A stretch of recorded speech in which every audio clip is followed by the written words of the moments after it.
பெண்கள் வந்து செருப்பு போடும்போது அத்லெட்டிக் ஷூவோ இல்லாட்டி ஸ்டைலுக்காக போடுற ஹீல்ஸோ அதனால் வலி வரலாம். இந்த அத்லெட்டிக் ஷூ வந்து சரியான சப்போர்ட் இல்லாத பட்சத்தில் வலி வரும். பெண்கள் வந்து ஸ்டைலுக்காக ஹீல்ஸ் போடுவாங்க. அது போடும்போதே நிறைய பேருக்கு ஒரு கஷ்டமாக இருக்கும்.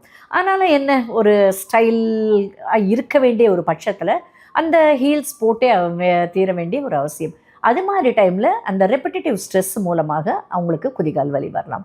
சில வியாதிகள் மூலமாக வரலாம். உதாரணத்திற்கு உங்களுக்கு சர்க்கரை வியாதி இருந்தாலோ இல்லை தைராய்டு பிரச்சனை இருந்தாலோ குதிகால் வலி வரலாம்.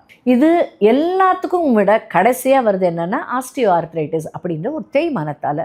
வயதாகுது, வயதாகினாலே ஒன்றுன்னா ஒவ்வொரு ஜாயிண்ட்டாக ரிப்பேர் வர்ற மாதிரி குதிகால் எலும்புக்கும் உங்களுக்கு ஒரு ரிப்பேர் வரலாம். அந்த வேரண்டரால் அதுக்கு சப்போர்ட் பண்ணுற இந்த ஃபேட் முதலான இதில் குறையிறதால உங்களுக்கு குதிகால் வலி வரலாம்.